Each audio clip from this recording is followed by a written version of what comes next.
to get the line. I know all about that, been out there for 42 years. So their little engineer that's got this thing going, seems to got everybody convinced in the city that they pulled the permits on this little postage stamp permit that they don't even have any residence on, stating that that is a main. That's not the city main, that's a private lateral, okay? And it goes right to the end of that 50-foot easement. That's a road easement. There's 15 foot of it pulled off on the right-hand side of that road looking, I guess, west, okay?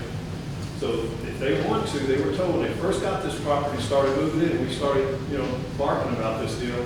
They said if they're going to hook up utilities, they have to get it off Ackerman, and the sewer, just like they told the church, True Vision Church, you got to go under Ackerman and get on that big main on the other side. So they think they've got it all figured out, but they can come in and tie it on a private drop. That was a private drop, 6-inch. I don't know how they're going to do it, but I'm just telling everybody tonight, they better not touch that. The way the easement reads is for the property owners adjacent, that they can use that 15 foot to lay a line to the city utilities. That's the way it's worded exactly. So I need everybody to understand that. Kind of clear tonight if it comes back to the subject, and I would like to know that Tollers, Covens, whoever else is within 200 feet, if it's anything to do with planning, zoning, city council meetings, we need to get notices, or they need to get notices. I'm not within 200 feet. I am tonight. That's why I was invited to come over here and talk about 3,000. So, Ackerman Road. So that's my two for tonight, and I'd like to be called up when it's time for the public hearing. Thank you. I think that was those. Thank you. Chris Garza? I'll hold off to public hearings. Clay Colvin.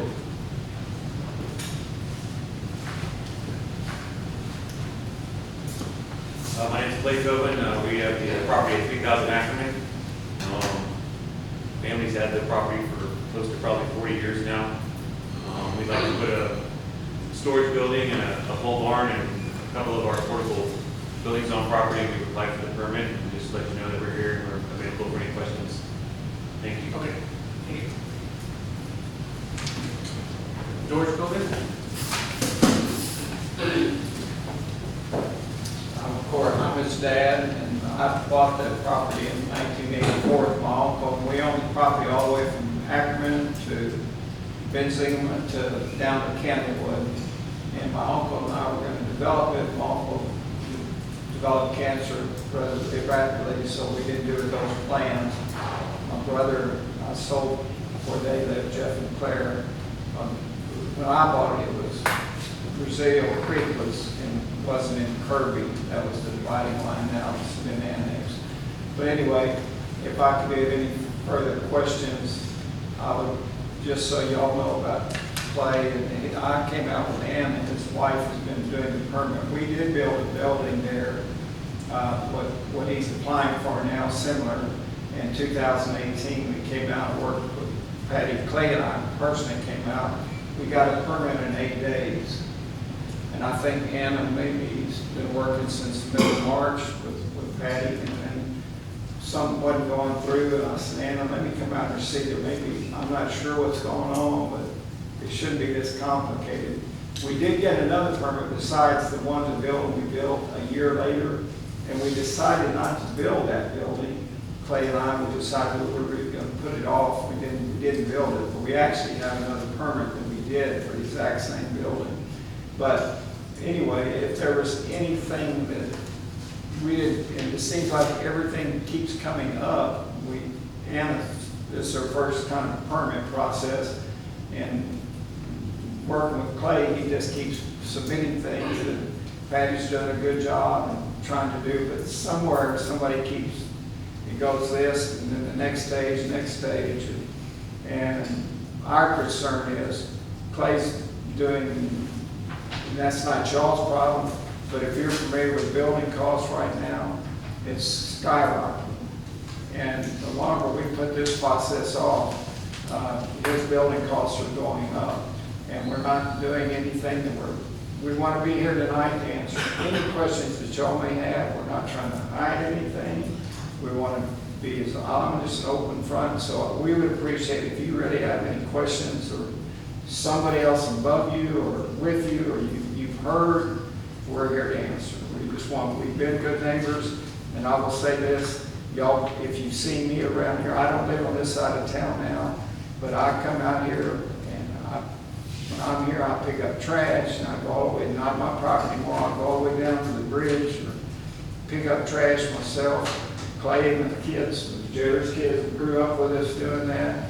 And the only thing was out there when we were there was making church of chicken, so when they get through picking up trash, we go to church of chicken. And that was their reward. And so Clay and his family and my grandkids, they like to be out here and raise cows. They have named it. And so you see the front of that, if you pass by across from the fire station, you'll see that green field. Behind that is where the building is going to be. My cattle's going to still run over there when that's built. And so as long as I'm around, but I told Clay, I'm getting a little older, and I want you to get something done with this process here while I'm here. And like I say, I've had it since 1984, and I'm not going anywhere until the good Lord takes me. But if there's anything y'all want tonight, please don't hesitate to ask, because we want to tell you the exact information you need. Thank you for your time. Thank you. And Kirby. I'll pass till public hearing. Okay.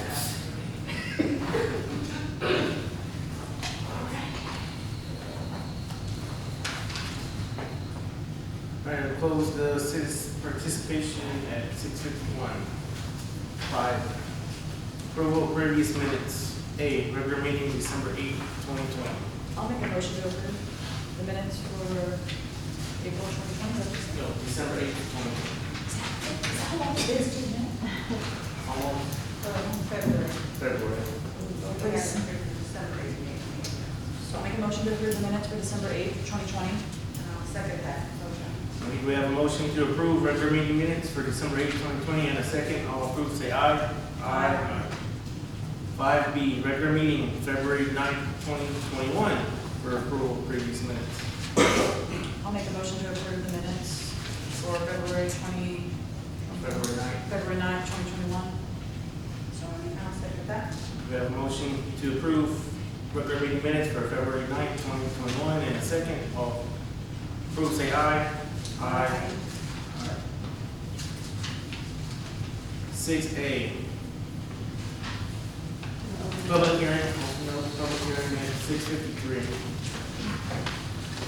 6A, on a request to allow the property located at 6B 401AG Springfield Industrial Park, Lot 4, otherwise known as 1440 Springfield Road, Kirby, Texas 78219, which is zoned light industrial to be used for the following purpose: constructing offices and warehouses to rent to different trades. Patty, is this the same property of the Fortune 500 company that came in with that one variance with the, No. I think it's a different location on Springfield? This one is on lot 4, so it's sort of in the center of the area. I thought he was here. Jorge, are you here? Okay, there you are. He's here. If you have any questions, Jorge is here to answer. We'll have to wait. I mean, if you would like to speak now, you can, or you can wait till. Okay. Anybody else? Open, okay. Hi, my name is Chris Garza. I live at 4807 Michael Collins, and I know that relatively we've had a little bit of issue with some of these Springfield properties. I just want to have more like an elaborate idea of what offices and warehouses to rent for different trades is, particularly what kind of trades, and I mean, if it's like something that's trucking, do we have a time limit? Same kind of stuff that we pretty much ask about every single time somebody wants to move into those properties. If we're getting trucking companies coming in and stuff like that, or anything of that nature, if there's not like a time where it closes, I mean, we have people, are backing up 18-wheelers and it's beeping all night, stuff like that. I mean, I know that they started to address the drainage, so I mean, that should be fairly well set, but I would just like more of an idea what kind of trades we are talking about. Thanks.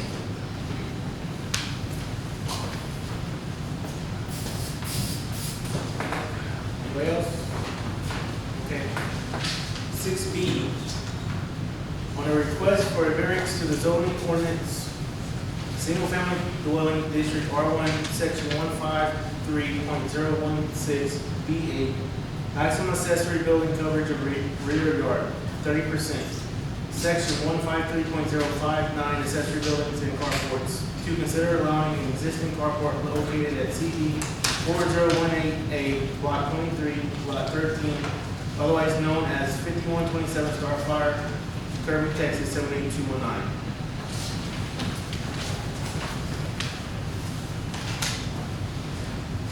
Hi, this is Chris Garza again. I just wanted to make sure on this that I don't know if they had a permit or anything to put this out. I think this is kind of what they're asking for in this is variance because it may not have been permitted to begin with. However, if you drive down Old Seguin, you can actually say it's pretty much his whole backyard. There's a carport over there, and I agree with these residents over here that are stating that a lot of this is turning into a massive commercial area. So you start to see a bunch of, behind their fence, a bunch of cars parked and a bunch of other things that are parked there, and I just don't think that you should approve this variance, and the idea that there's this 50-50 rule we're supposed to, maintain, and if they didn't get a permit to begin with or anything of that nature, then, we should probably ensure that it's not going to turn into a commercial business. Thank you.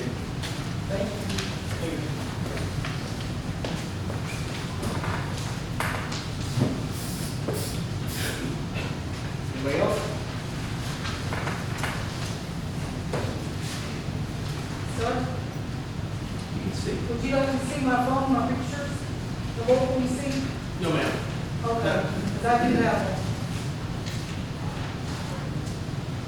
6C, on a request for a specific use permit to allow roofing material processing business and consider section 153.036 B4, design of ingress and egress at the property located at CD 4018, block 23, lot 13, otherwise known as 5127 Starfire, Kirby, Texas 78219, which is zone single-family dwelling district R1.